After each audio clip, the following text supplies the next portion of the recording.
అందరికీ నమస్కారం. Chicken leg పీసులతో ఇలా చేసుకున్న కర్రీ మనం పట్టుకుంటేనే ఇప్పుకపోయేలాగా ఉంటుంది.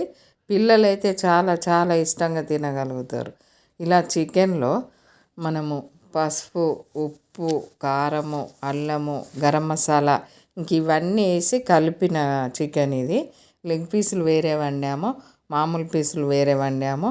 ఇంక ఇవన్నీ వేసి అయితే మనము నైట్ కలుపుకొని పొద్దున వండుకోవచ్చు, పొద్దున కలిపి పెట్టి నైట్ వండుకోవచ్చు. ఒకసారి ఇలా చేసి చూసి మీకు ఎలా వచ్చిందో కామెంట్ పెట్టండి, లైక్ చేయండి, షేర్ చేయండి. ఈ వీడియోను మీరు వండి చూసి టేస్ట్ చేసిన తర్వాత మామూలుగా మనం పీసులు వండుకున్నా కానీ లెగ్ పీసులు ఒకటి తీసి వేరే గిన్నెలో వేసేసి పక్కకు పెట్టేసుకొని ఒక 2 రోజుల తర్వాతనైనా కానీ మళ్ళీ నిమ్మరసం వేసి వండుకోవచ్చు. మామూలుగా ఇలానే వండేసుకోవచ్చు. దీనికి మటుకు కొంచెము ఉల్లిపాయలు మటుకు ఎక్కువ కోసుకోవాలి. ఎక్కువ కోసుకుంటే చాలా మంచి గుజ్జు రెడీ అయిపోతుంది మనకు.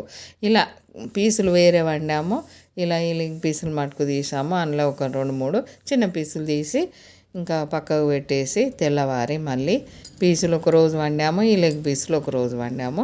టేస్ట్ అయితే చాలా చాలా బాగుంటుంది. ఇంకా ఉప్పు మంచిగా తగ్గట్టు పడ్డదంటే ఎలాంటి ప్రాబ్లం ఉండదు. ఇలా ఆయిల్ పొయ్యి మీద పెట్టేసి 2 ఇలాచీలు, 2 లవంగాలు, పట్ట, సాజీరా, ఒక అనాస పువ్వు, మరాఠీ మొగ్గ ఇలా వేసేసుకొని సాజీరా వేసిన తర్వాత ఉల్లిపాయలు అయితే 2 పెద్దవి కట్ చేయాలి. 2 లెగ్ పీసులకు ఒక పావు కేజీ కంటే ఎక్కువనే కట్ చేసుకోవచ్చు, ఎలాంటి ప్రాబ్లం ఉండదు. ఉల్లిపాయ ఎంత ఎక్కువ ఉంటే అంత బాగుంటుంది ఈ కర్రీ. చికెన్ అనగానే ఎన్నో రకాలు వండుకోవచ్చు. ఇంకా ఒక్క రకం ఎప్పటికి ఒకటే రకం వండితే బోరు కొట్టినట్టు ఉండకుండా పిల్లలకు రకరకాలు చేసి పెట్టడం వల్ల ఇష్టంగా తింటారు. ఇలా పుదీనా అయితే కొంచెం డ్రైగా అయిన పుదీనా వేసేసాము. మనం మామూలుది ఉంటే మామూలుది వేసేసుకోవచ్చు. పుదీనా వేయడం వల్ల కూడా టేస్ట్ మారుతుంది. ఇంకా మనము కొత్తిమీర, పుదీనా ఎంత ఎక్కువ వేసుకుంటే అంత మంచిది. ఉల్లిపాయ మటుకు బాగా వేగక ముందే చికెన్ వేసేయాలి. చికెన్ ఉల్లిపాయ మంచిగా వేగిన తర్వాత మళ్ళీ కొంచెం అల్లము, పసుపు వేసుకోవాలి. పసుపు, అల్లము మంచిగా వేగిన తర్వాత మనకు ఇంకా కారము, మళ్ళీ కారము, సాల్ట్ వేసేసుకోవాలి. ఎందుకంటే ఉల్లిపాయ ఎక్కువ వేసాం కదా, మనం చికెన్లో ఎంత రెండుగా కలిపినా కానీ మళ్ళీ పడుతుంది. వేసుకుంటేనే టేస్ట్ ఉంటుంది అన్నట్టు, మళ్ళీ వేయకపోతే టేస్ట్ అంత రాదు. ఉప్పు, కారము, అల్లము, పసుపు మళ్ళీ వేయాలి. మనం చికెన్కు కలిపి పెట్టినా కానీ వండేటప్పుడు మళ్ళీ వేసుకోవాలి.